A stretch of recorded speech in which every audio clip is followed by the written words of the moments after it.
Hi, I'm Max Keiser. This is the Keiser Report. As we do at the end of almost every quarter, we got to look back, look forward. Where are we in all this crazy world we live in?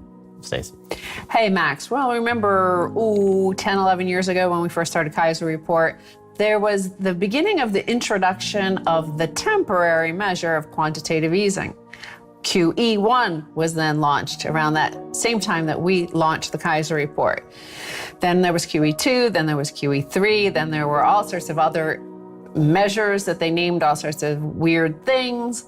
Well, look at some of the consequences that we're now having, and these consequences, they're saying, are transitory for their temporary measures. So, in an interview this morning on NPR, Bostic, who is the president of the Atlanta Fed, said, quote, temporary inflation is going to be a little longer than we expected initially. Rather than it being 2 or 3 months, it may be 6 to 9 months, which will become 9 to 12 months, and then 12 to 18 months, and then 18 to 24 months. And that's how quantitative easing was unrolled and unveiled to the population. Right. We predicted that inflation that would show up in the CPI would show up in prices for stuff actually pay. I think housing was up 25% in the last 12 months, for example. Yes. We said, hey, that's going to be the outcome of all this money printing. And once it gets through the labor sink of having Chinese labor in all of our manufacturing jobs shipped to China. But now you've got wage parity between China, the US, and around the world. So you don't have that sink that is hiding the money printing anymore. So now it's just the money printing is like a washing into the economy in the form of these higher prices. And once you get the inflation, there's that concept of the inflation genie being out of the bottle, right? It's hard to stop it because expectations begin to play a part. People start panic buying things because they fear the price is going to go up. And when Bostic, who's over there at the Atlanta branch of the Fed, right? He is openly, prevaricating. How do you like that for an Ivy League word? Well, I didn't say he was lying, did I? He was prevaricating. So you mentioned expectations, and this is something that we've also been covering, is that the mindset. Once the mindset changes, it's hard to put it back where they believe it belongs, right? Part of the reason why, the Fed and their academics in their ivory towers thought the inflation would be transitory is that the higher prices would pull in more supply. i.e. manufacturers would start manufacturing more stuff, suppliers would start supplying more stuff, but that hasn't happened. And part of it is to do with, at the same time as Bostic at the Atlanta Fed is saying that temporary inflation looks like it's going to be a little bit more permanent than we thought. Well, the Fed's Powell said enhanced unemployment benefits may be a factor in limiting job growth. Not only did workers get all these enhanced unemployment benefits, and for the first time for a lot of people, they had huge income increase, a pay rise. Whereas the PPP was even billions more given to all sorts of LLCs, corporations. They got a lot of money in bailout. So again, they also don't need to get out of bed to work. So we have a situation where the supply is not coming on board at the moment. And so the inflation, it's setting into the expectations of mindset.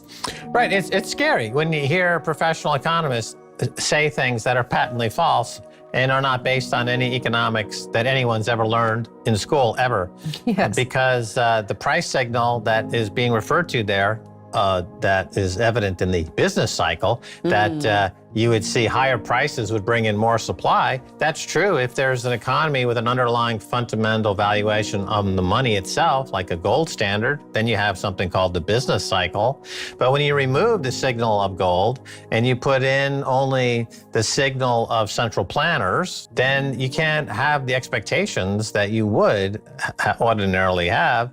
And you have now what's going to become runaway inflation.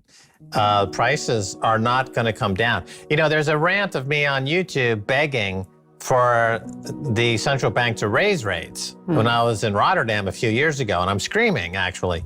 I'm saying, you've got to raise rates. right? It's the opposite of the Jim Cramer rant Yeah. from the 2008 crisis when he was begging the Fed to lower rates.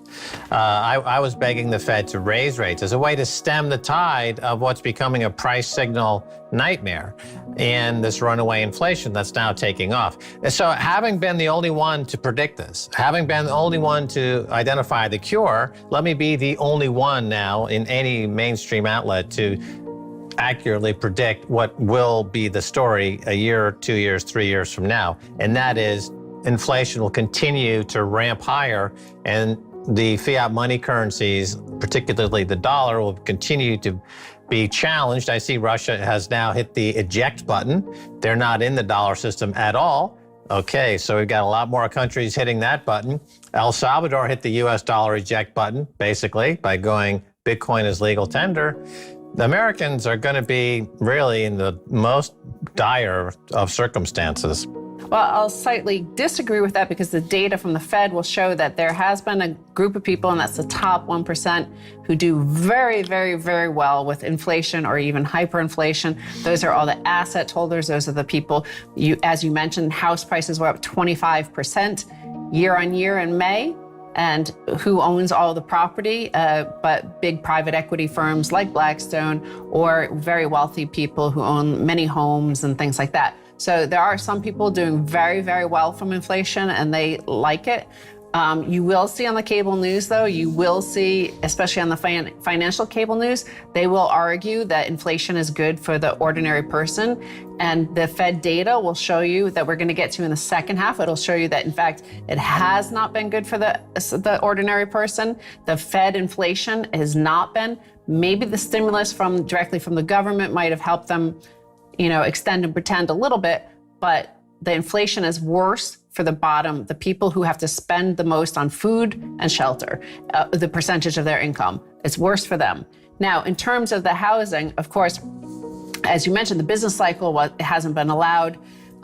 We keep extending and pretending those temporary measures of the moratoriums on rent and mortgage payments. So this is part of the problem with why supply, despite higher house prices, why supply is not coming on, why people aren't selling their houses, despite the fact that they could get more money.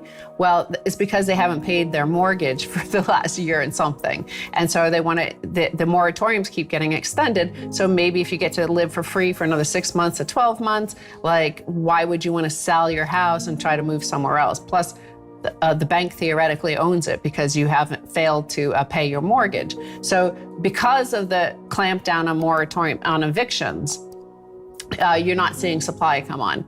Nevertheless,